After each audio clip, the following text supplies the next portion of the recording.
Coach Lance here with CFSJ's Inside the Box. Whether you have tight times or tight spaces, we've got you covered.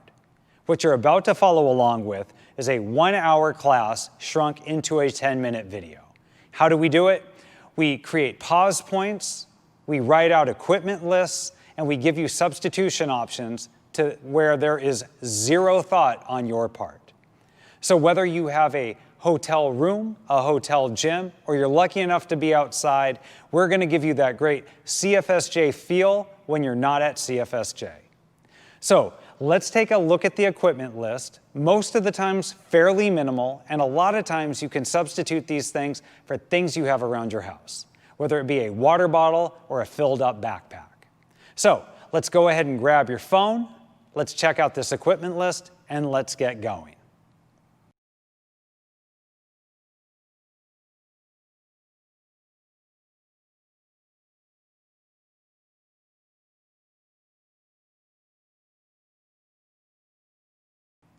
Every class, we're going to start off with 2 minutes of cardio.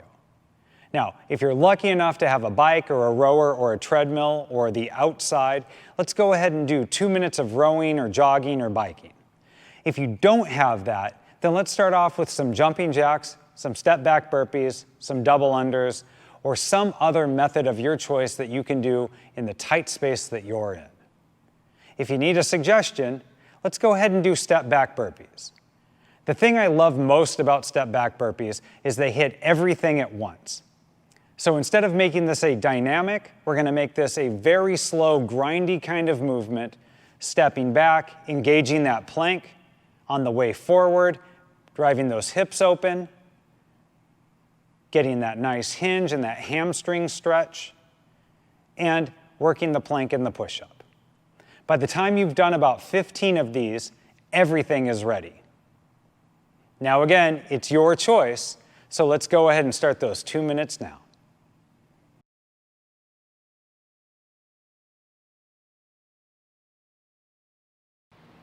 With the cardio out of the way, let's move on to our dynamic warm-up.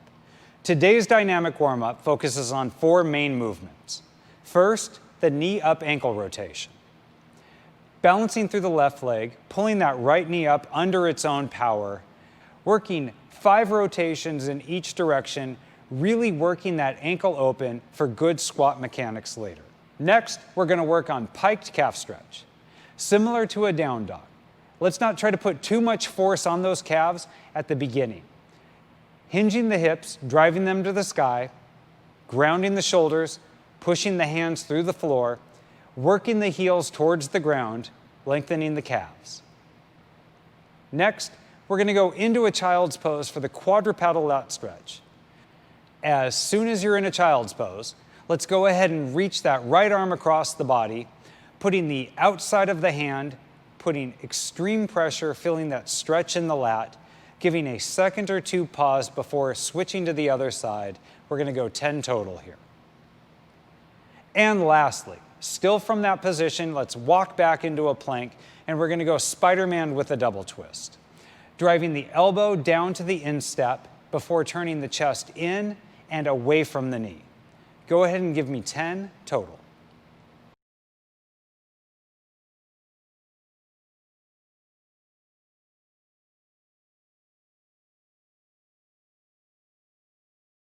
Today's activation focuses on balancing through the hips. We're going to start off with 10 single leg floor touches. Let's go ahead and watch Coach Devin. This is a movement without weights, but looks similar to a single-legged Romanian deadlift. Trying to resist the urge to twist the hips open or close, keeping the shoulder blades back, hinging at the hips.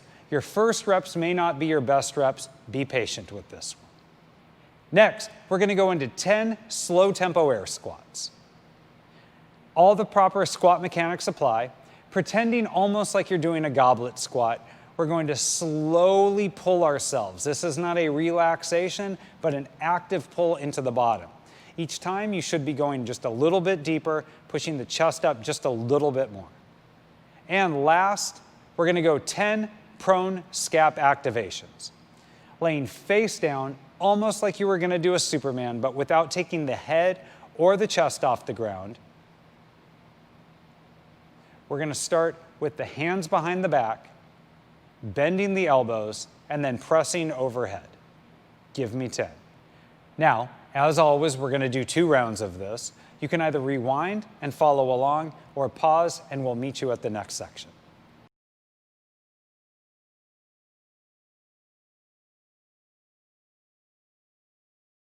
Today's strength is an all lower body development day, focusing a lot on the skills of the Olympic lift. Today we're supersetting hang power cleans and front squats with a dumbbell. First, we're going to start on the right side doing 6 to 8 hang power cleans with either a dumbbell or a kettlebell. Now, if you're doing a kettlebell, you have the option of the swing style. Let's go ahead and watch Coach Devin demonstrate. Noticing in both cases, the bell starts at the knee. Hips are driving this action, keeping the lats engaged, the elbow close to the body, before that turnover into a front rack. After your 6 to 8, you're going to go directly into front squats. Again, notice the front rack position stays solid, the core stays tight, shoulder blades stay back, drifting down to where the hips drop just below the point of the knee. Once you finish your 6 to 8 on the right side, we're going to go ahead and do that same complex on the left. Now, you've got 4 minutes to get this done. This could be as many as 32 reps during this time with skill and fatigue. Go ahead and take your time. Let this take the majority of the 4 minutes. There's no reason to treat this like a WOD and spike the heart rate. Focus on the turnover, keep the core tight. You're going to get a lot of work and a lot of fatigue in the legs. Now, we've got 4 rounds of this. Let's go ahead and set our timer for 4 minutes and begin.